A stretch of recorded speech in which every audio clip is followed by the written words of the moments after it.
দেশে ঋণ খেলাপির সংস্কৃতি চালু হয় জিয়াউর রহমানের সময়ে মন্তব্য প্রধানমন্ত্রীর। অর্থনীতি সমিতির 22তম সম্মেলনের উদ্বোধন। প্রধানমন্ত্রী শেখ হাসিনার 44তম স্বদেশ প্রত্যাবর্তন দিবস আজ। বঙ্গবন্ধুর স্বপ্ন পূরণে নেতৃত্ব দিচ্ছেন ক্ষুধা দারিদ্র্যমুক্ত স্মার্ট বাংলাদেশের অগ্রযাত্রায়। এবং আরও এক দফা বেড়েছে ডিম, মুরগি ও মাংসের দাম। কোরবানি ঈদের আগেই নিয়ন্ত্রণহীন মশলার বাজার, দ্রুত পদক্ষেপ নেওয়ার দাবি ক্রেতাদের।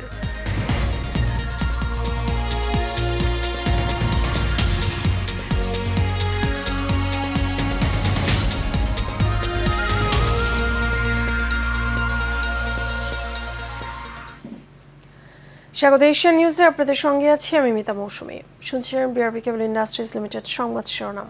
এবারে চলে যাব বিস্তারিত সংবাদে। গ্রামের মানুষ যেন শহরের সকল সুযোগ সুবিধা পায়, সেজন্য সরকার কাজ করে যাচ্ছে বলে জানিয়েছেন প্রধানমন্ত্রী শেখ হাসিনা। সকালে ইঞ্জিনিয়ার্স ইনস্টিটিউশনে বাংলাদেশ অর্থনীতি সমিতির সম্মেলনে কথা বলেন প্রধানমন্ত্রী। জিয়াউর রহমান এদেশে ঋণ খেলাপির সংস্কৃতি চালু করেছিলেন বলে অভিযোগ করেন তিনি। আওয়ামী লীগ সরকার ঋণ খেলাপি কমিয়ে আনার চেষ্টা করছে বলেও জানান সরকার প্রধান। এইচএমএতে রিপোর্ট। রমনা ইঞ্জিনিয়ার্স ইনস্টিটিউশনে বাংলাদেশ অর্থনীতি সমিতির 22তম দ্বিবার্ষিক সম্মেলনের উদ্বোধনী অনুষ্ঠানের উদ্বোধন করেন প্রধানমন্ত্রী শেখ হাসিনা।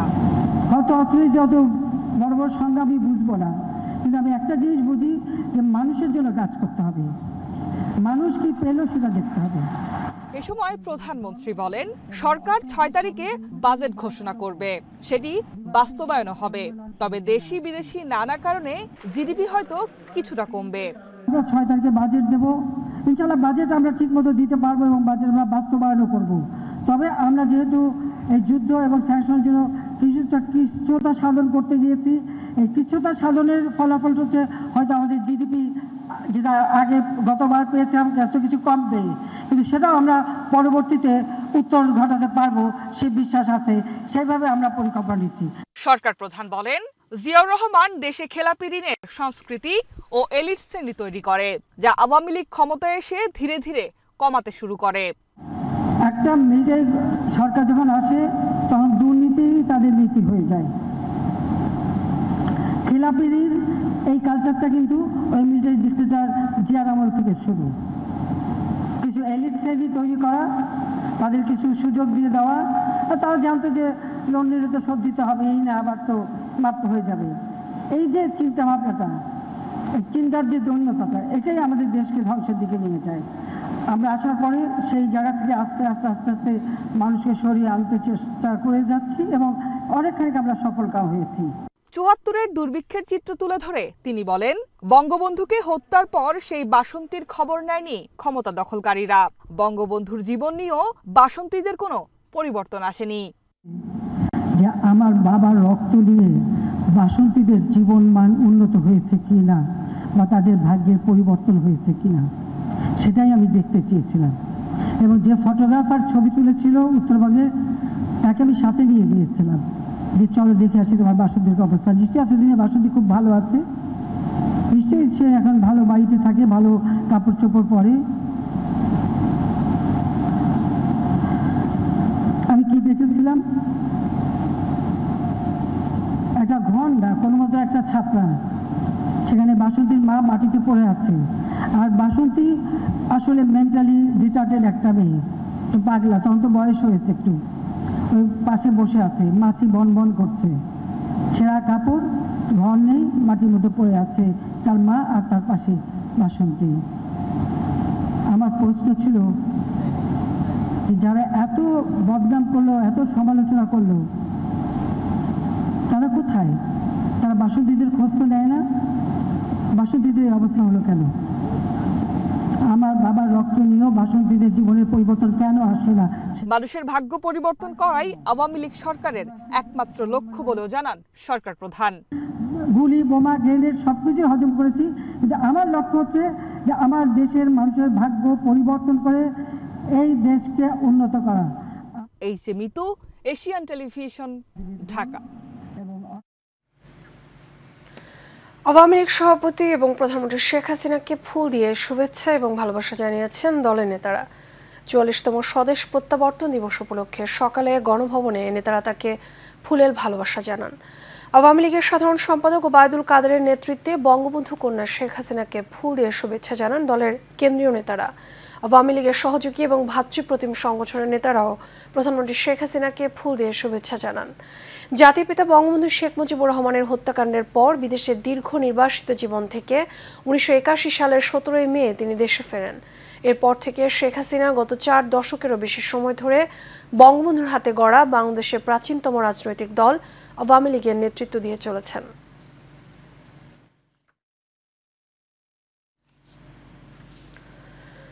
চার দশক আগে সামরিক শাসকের রক্তচক্ষু উপেক্ষা করে নির্বাসিত জীবন ছেড়ে দেশে ফিরেছিলেন শেখ হাসিনা।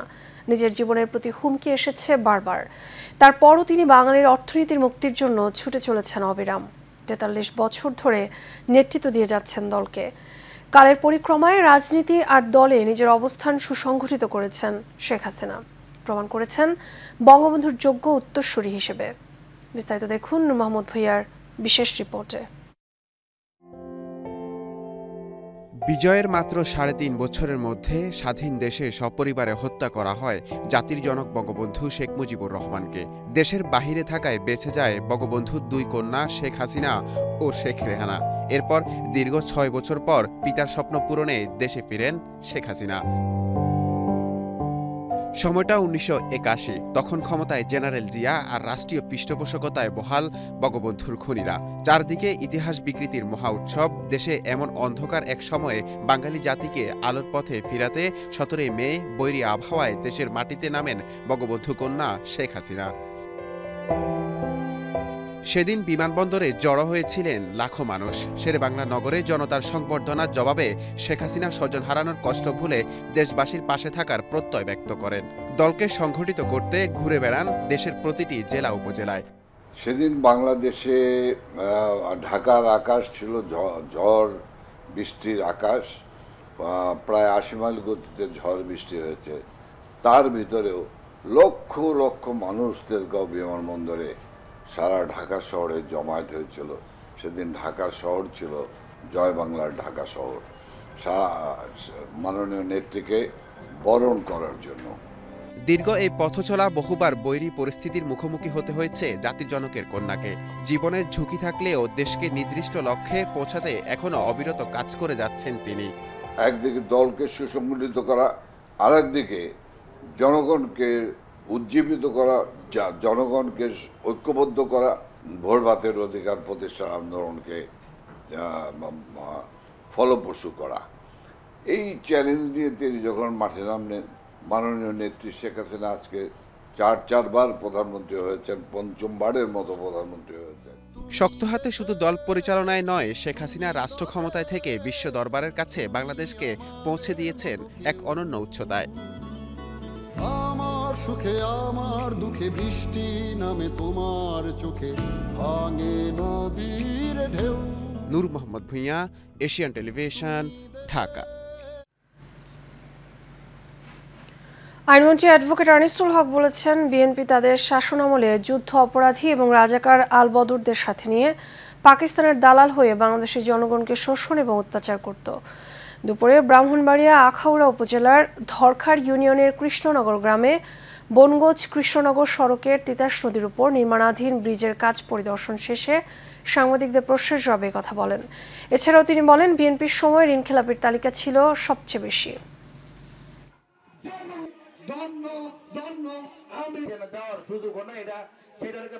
এখন চিত্র হচ্ছে যে বাংলাদেশের জনগণের উন্নয়ন হচ্ছে। এই জিনিসটা মির্জা ফখরুল আলমগীর সহ এই জিনিসটা বিএনপির সহ্য হয় না। কোনোভাবেই যেন স্বস্তি ফিরছে না লাগামহীন নিত্যপণ্যের বাজারে, বরং দাম বাড়ছে প্রতিনিয়ত। এতে চাপে পড়েছে সাধারণ মানুষ। সরবরাহে খুব একটা ঘাটতি না থাকলেও বেশিরভাগ পণ্যের দাম ঊর্ধ্বমুখী। এছাড়া অস্থিরতা তৈরি হয়েছে ডিম এবং মাংসের বাজারেও। এদিকে কোরবানির ঈদের আরও অনেক দিন বাকি থাকলেও এখন থেকে বাড়তে শুরু করেছে মশলার দাম। কাস্টম আমাদের রিপোর্টে বিস্তারিত। প্রচণ্ড গরমের সাথে পাল্লা দিয়ে বাড়ছে কাঁচামরিচ, বেগুন সহ অন্যান্য প্রায় সব সবজির দাম। সরবরাহ কমের অভিযোগে 10 থেকে 20 টাকা পর্যন্ত বেড়েছে কোনো কোনো সবজি। অন্যদিকে কমেছে মুরগির দাম, তবে বেড়েছে ডিমের দাম। বিক্রেতারা জানান তীব্র গরমের কারণে ব্যাহত হচ্ছে উৎপাদন ব্যবস্থা। এতে বাজারে সরবরাহ ঘাটতি দেখা দেওয়ার কারণে বেড়েছে পণ্যের দাম। হঠাৎ করে বাজারও কমাইছে, বুঝেন নেই, কাঁচামাল তো এই সিস্টেম। গত সপ্তাহ এই সপ্তাহ 20 টাকা কেজি কমছে, বয়লার 10 টাকা, সোনালি 20 টাকা আছে। মোটামুটি বর্তমানে আপনার দাম একটু কমে আছে। 250 চলতেছে বর্তমানে। আমরা 50 টাকা কিনে আনি, 51 বিক্রি করি। এলাচি ছিল 2600 টাকা, এই এলাচি হচ্ছে 3000 টাকা, ছোটটা সর্বনিম্ন। আর অন্যান্য জিনিস ঠিকই আছে, চিনিও ঠিক আছে, চাল, ডাল, তেল সবই ঠিক আছে, এলাচটা বেশি। আর জিরাটা বাড়ছে, জিরা আপনার ছিল আগে 630 টাকা, এখন এই জিরা হয়েছে 730 টাকা। আর ক্রেতারা জানান এবছর রোজার আগে থেকে বেড়েছে পণ্যের দাম, কিন্তু ঈদের পরও সেই দাম বৃদ্ধি অব্যাহত থাকায় চাপ বাড়ছে নিম্ন মধ্যবিত্তদের সংসারে। বাজার তো আসলে সাধারণত বাড়তেই দেখতেছি। এই যে মরিচ ছিল 100 টাকা, এখন 160 টাকা। অন্যান্য বাজারে কি ক্রয়সীমার বাইরে আমাদের। এবার যদি মরিচের দাম বেশি হয় তাহলে তো খুবই বিপজ্জনক, তাই না? অন্যান্য জিনিসের দাম মোটামুটি স্টেবল আছে, কিন্তু মরিচের দামটাই বেশি দেখা যাচ্ছে। এদিকে কোরবানি ঈদের আরও 1 মাসের অধিক সময় বাকি থাকলেও এখন থেকে বাড়তে শুরু করেছে সব ধরনের মশলার দাম। Kawsar Ahmed, Asian television, Dhaka. Singer বাংলাদেশে ট্রান্সফরমেশনের বার্তা নিয়ে টার্কিশ সুপারস্টার বুরাক ওসিভিচ আসছে বাংলাদেশে। সিঙ্গার ওড়াধুরা ফ্রাইডেতে 17 এবং 18 মে। singarBD.com থেকে পণ্য কিনে ভাগ্যবান ক্রেতা দেখা করতে পারবেন তাদের প্রিয় অভিনেতা সুপারস্টার বুরাক ওসিভিচের সাথে। বাংলাদেশের হরিজন যুব এবং ছাত্র ঐক্য পরিষদের অভিষেক এবং পরিচিতি সভা অনুষ্ঠিত হয়েছে। সকালে জাতীয় প্রেস ক্লাবের আকরাম খাঁ হলে এই সভা অনুষ্ঠিত হয়। এতে প্রধান অতিথি ছিলেন জাতীয় সংসদের হুইপ নজরুল ইসলাম বাবু এমপি। বিশেষ অতিথি ছিলেন বাংলাদেশ কৃষক লীগের সাধারণ সম্পাদক এবং গাইবান্ধা 3 আসনের সংসদ সদস্য উম্মে কুলসুম স্মৃতি এমপি, বাংলাদেশ হরিজন ঐক্য পরিষদের সভাপতি বাবু কৃষ্ণলাল। অনুষ্ঠানে সভাপতিত্ব করেন বাংলাদেশ হরিজন যুব ঐক্য পরিষদের ভারপ্রাপ্ত আহ্বায়ক রঞ্জন বাসফর। অনুষ্ঠানে হরিজন ঐক্য পরিষদ তাদের বিভিন্ন দাবি তুলে ধরেন। আমরা দেখেছি কারা করেন, তারা এই দেশটাকে পিছিয়ে ফেলেছেন, পিছিয়ে রেখেছেন। তাদের হাত থেকে এই রাষ্ট্রকে রক্ষা করার জন্য আমি, তুমি, সে সবাই মিলে আমরা সরকারের পাশে থাকব, শেখ হাসিনার পাশে থাকব এবং নৈতিক দাবি প্রতিষ্ঠিত করব। গাইবান্ধা শহরের পৌর পার্ক সংলগ্ন একটি মার্কেটে অগ্নিকাণ্ডে 10টি দোকান পুড়ে গেছে। স্থানীয়রা জানান গেল রাতে শহরের পার্ক রোডের একটি মার্কেটে আগুন লাগে।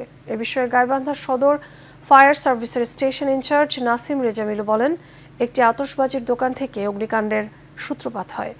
আগুন নিয়ন্ত্রণে আনতে ফায়ার সার্ভিসের বেশ বেগ পেতে হয়েছে। আগুন লাগার পর মুহূর্তে আগুন পাশের দোকানগুলোতে ছড়িয়ে পড়ে। ফায়ার সার্ভিসের 5টি ইউনিট রাত 2টার দিকে আগুন পুরোপুরি নিয়ন্ত্রণে আনে।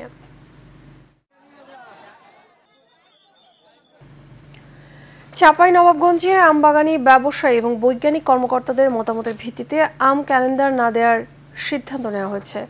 যে জাতের আম যখন পরিপক্ক হবে তখনই তা নামিয়ে বাজারজাত করতে হবে বলে জানিয়েছেন জেলা প্রশাসক। জেলা প্রশাসকের সম্মেলন কক্ষে ম্যাঙ্গো ক্যালেন্ডার প্রণয়ন এবং নিরাপদ আম উৎপাদন এবং বিপণন বিষয়ক সভায় এর সিদ্ধান্ত নেওয়া হয়। চাঁপাইনবাবগঞ্জ জেলা প্রতিনিধি মোহাম্মদ নাদিম হোসেনের পাঠানো তথ্যচিত্রে বিস্তারিত জানাচ্ছেন আরভ ইসলাম হিমু। এই বছর চাঁপাইনবাবগঞ্জে আম নামানোর সময়সীমা বেঁধে দিচ্ছে না জেলা প্রশাসন। কেবল আম পরিপক্ক হলেই বাজারজাত করা যাবে।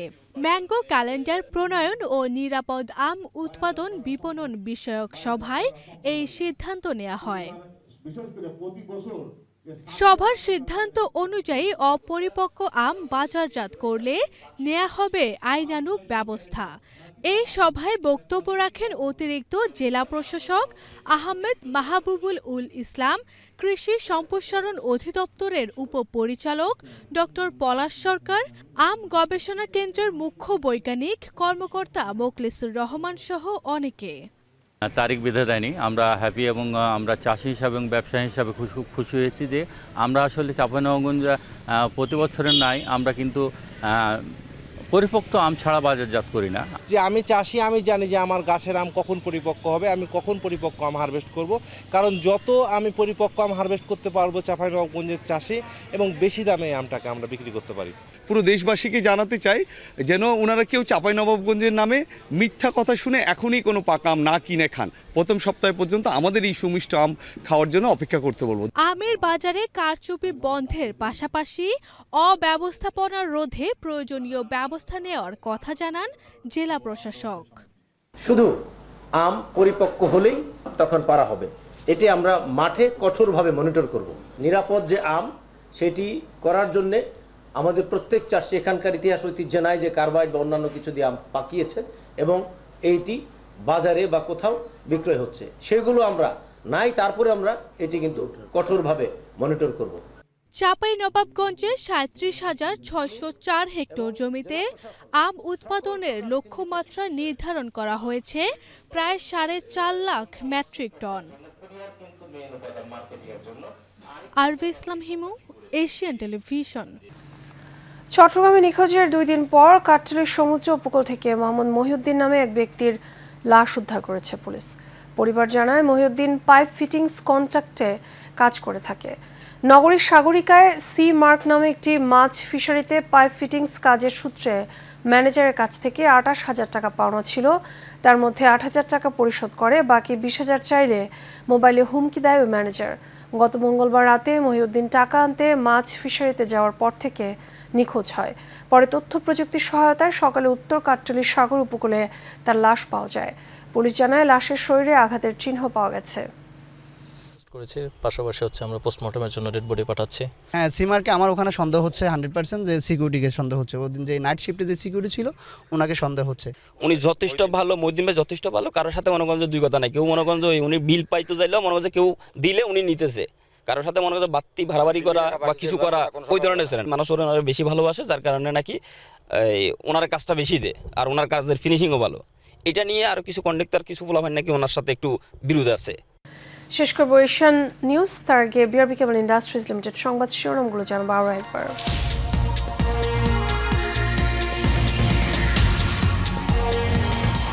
দেশে ঋণ খেলাপির সংস্কৃতি চালু হয় জিয়াউর রহমানের সময়ে, মন্তব্য প্রধানমন্ত্রীর।